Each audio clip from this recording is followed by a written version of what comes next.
AP CM Chandrababu రంగంలోకి దిగారు. ముఖ్యమంత్రిగా ప్రమాణ స్వీకారం తర్వాత ఇవాళ తిరుమల శ్రీవారిని దర్శించుకున్న ఆయన కీలక వ్యాఖ్యలు చేశారు. నేటి నుంచి ప్రజాపాలన మొదలైందని, తిరుమల నుంచే ప్రక్షాళన ప్రారంభమైందని కామెంట్స్ చేశారు సీఎం చంద్రబాబు. పవిత్రమైన తిరుమలను అపవిత్రం చేయడం సరికాదని, తిరుమలపై ఓం నమో వెంకటేశాయ తప్ప వేరే నినాదం ఉండొద్దని స్పష్టం చేశారు. గత 5 ఏళ్లలో తిరుమలను అధ్వాన్నంగా మార్చారని, దర్శనం టికెట్లు బ్లాక్ లో అమ్ముకున్నారని ఆరోపించారు చంద్రబాబు. తిరుమల కొండపై నాన్ వెజ్ తీసుకొచ్చారని, వెంకటేశ్వర స్వామిని ఊరూరా తిప్పారని అసహనం వ్యక్తం చేశారు. ఇకపై తిరుమలలో రాజకీయాలు చేయాలనుకుంటే కుదరదు అని హెచ్చరించారు చంద్రబాబు.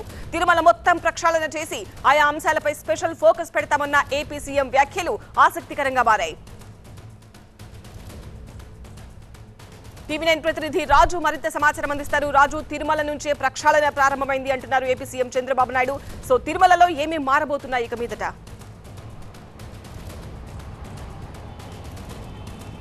అంటే ఖచ్చితంగా ముఖ్యమంత్రిగా బాధ్యతలు చేపట్టిన తర్వాత చంద్రబాబు ఐవీఎఫ్ ఒక అధునాతన సంతానోత్పత్తి చికిత్స. అనేక దంపతులకు తల్లిదండ్రులు కావాలనే వారి కలను నెరవేర్చుకోవడానికి సహాయపడుతుంది. ఈ రోజే ఓఎస్ఎస్ ఫర్టిలిటీని సందర్శించండి. పూర్తిగా మారినట్టుగానే స్పష్టమవుతోంది. ఎందుకంటే గతానికి భిన్నంగానే తిరుమల శ్రీవారిని దర్శించుకున్నంత ఆయన నేరుగా భక్తులతో మమేకమయ్యారు.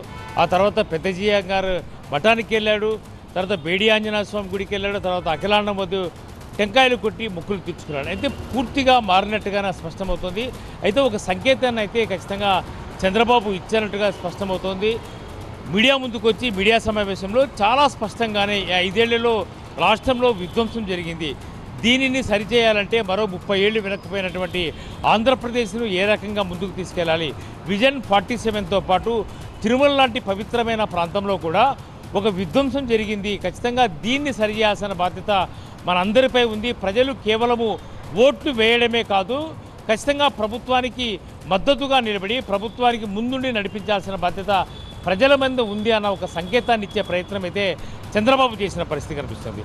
ప్రత్యేకించి చంద్రబాబు చాలా స్పష్టంగానే తిరుమలను ఒక లాబింగ్ సెంటర్గా మార్చడం అనేది ఖరీదు కాదు. ఎందుకంటే సొంత అవసరాల కోసము, లాభాపేక్ష కోసమే తిరుమల ఆలయాన్ని వాడుకున్నారు అంటే ఖచ్చితంగా తిరుమల అపవిత్రమైన ఒక వరస్ట్ ప్లేస్గా ఈ 5 ఏళ్లలో మారింది అని చంద్రబాబు చెప్పిన నేపథ్యంలో ఖచ్చితంగా ఈ ప్రాంతాన్ని ఒక ప్రక్షాళన చేయాల్సిన అవసరం ఉంది. ఇవాళ నుంచి ప్రజలు ఎన్నుకోబడ్డ ప్రజాప్రభుత్వం అధికారంలోకి ఉంది కాబట్టి ఈ రోజు నుంచే ప్రక్షాళన తిరుమల నుంచే ప్రారంభం కావాలి.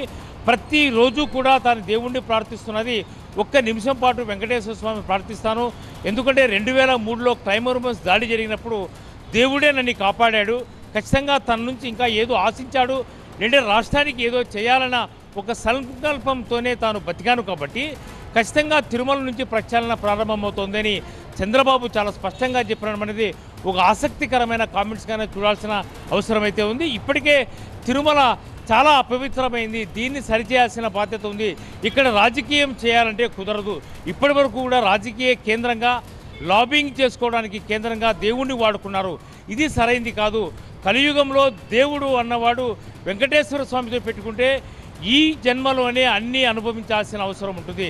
ఖచ్చితంగా ఇలాంటి ఫలితాన్ని ఇప్పటికే కొద్దిమంది శిక్ష అనుభవించారు కాబట్టి ఇది ప్రూవ్ అయింది. కాబట్టి ఎవరు కూడా తిరుమలను రాజకీయ కేంద్రంగా కానీ సొంత అవసరాలకు కానీ ఉపయోగించుకునేందుకు వీల్లేదు. తిరుమల నుంచే ప్రక్షాళన రాష్ట్రంలో కావాలి అని చెప్పేసి చంద్రబాబు చెప్పాడు. విజన్ 2047 అంటే 40 ఏ రకంగా ఉండబోతుంది, తినబోతు రుచులందుకు ఖచ్చితంగా ప్రక్షాళన దిశగా ప్రభుత్వం ఉండబోతుంది, మేలు జరుగుతుంది రాష్ట్రంలో ప్రజలకంటూ చంద్రబాబు చేసిన ఆసక్తికరమైనటువంటి అంశాలతో పాటు తిరుమల నుంచే ప్రక్షాళన ప్రారంభమైంది అన్న మాట మాత్రము చాలా ఆసక్తికరమైనది. రాజకీయాల్లో పెద్ద చర్చకు కూడా దారితీసిన పరిస్థితి. రైట్ రాజు.